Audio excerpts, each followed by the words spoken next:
Hello, Leader in Me book study group. We're going to start by talking about chapter 3, Teaching the 7 Habits. And before we get into this chapter, I just kind of want to talk to you about the next 3 chapters, chapters 3, 4, and 5. These chapters are going to delve into how Leader in Me helps schools address the 3 involving challenges and how educators are seeing it as not one more thing, but a better way of doing what we are already doing. With chapter 3, Teaching the 7 Habits, I absolutely love the way it started off talking about Mrs. Fowler and how she used the seashells and how she started looking at the creatures that are going into the shells differently and each shell differently.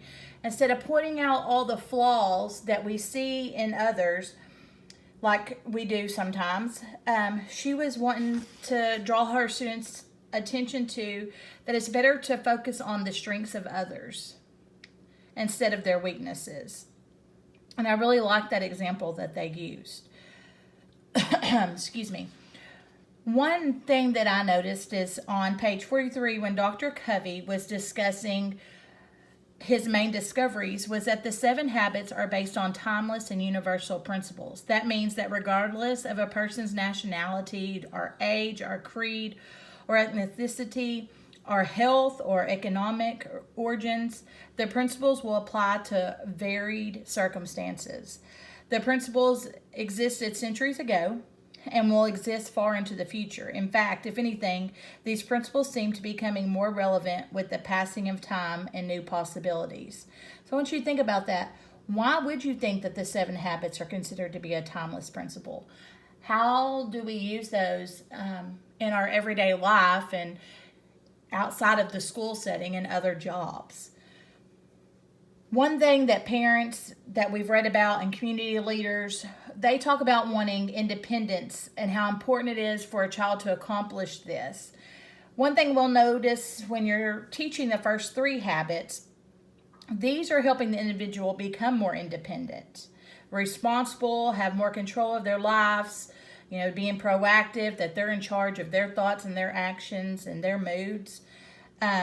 They help us map out our futures and set our priorities and help us achieve our goals by staying focused and disciplined.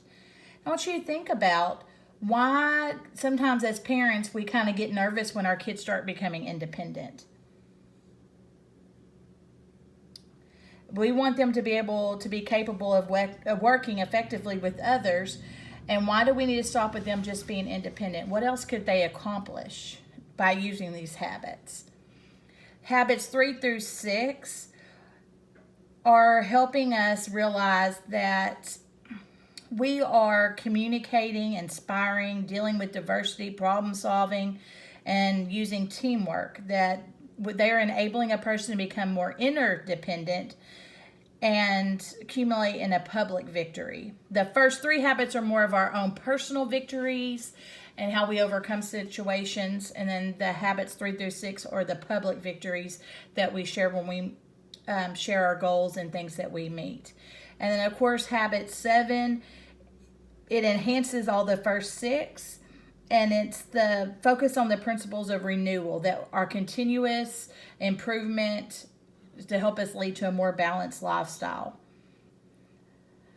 One thing that you're going to review, the most 2 important points of this chapter are that first are the private victories precedes the public victories. And to be effective with others, one must first be effective personally. Before we can take ownership of the traits, we have to live them ourselves.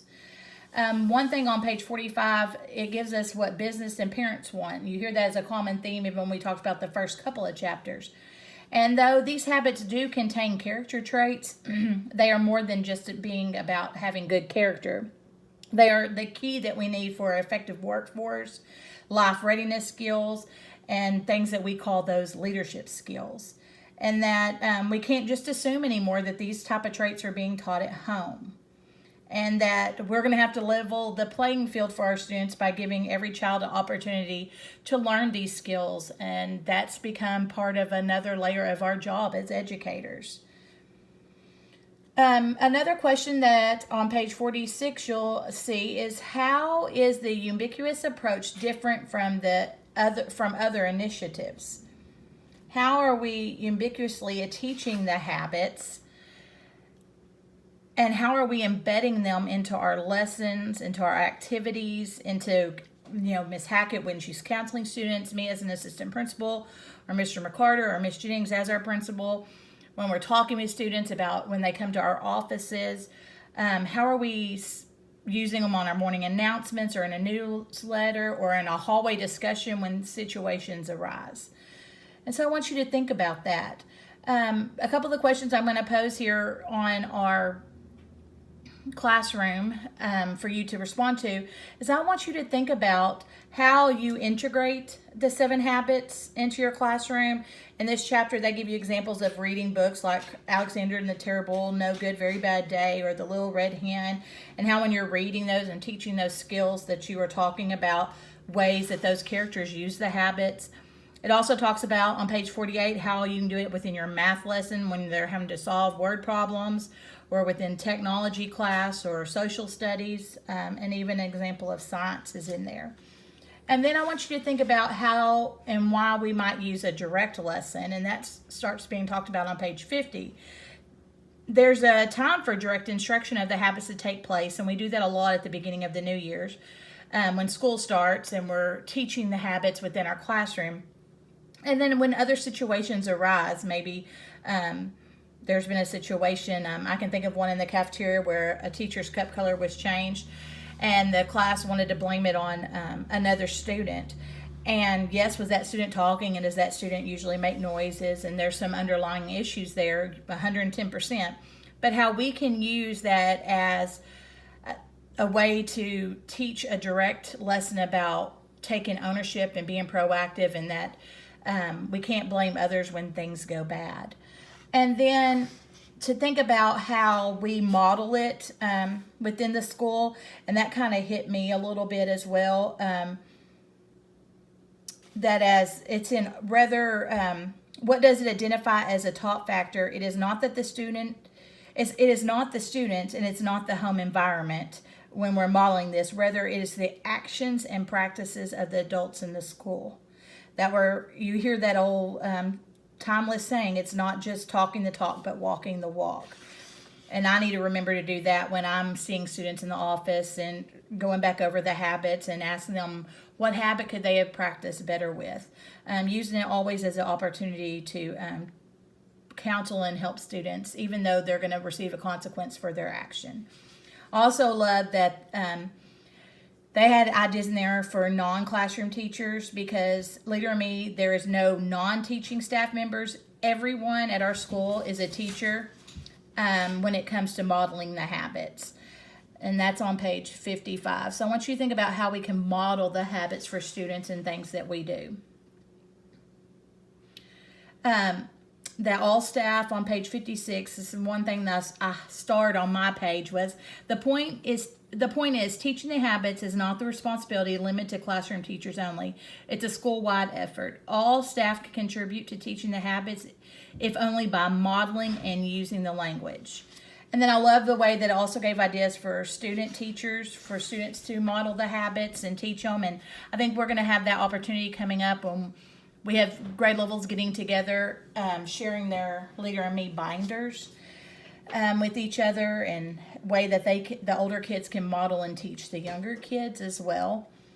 And then what are the benefits of students being teachers? I just said about that. That's on page 56. And then why is this for all students? I go back to what we stated at the beginning. The 7 habits and other leadership skills is intended to benefit all students. And some of the inspiring stories of what habits can do for a child involve students with autism or other special needs. The common language and the concrete and direct nature of the habits provide a stable environment in which many of these students perform better. And it's a great way for us to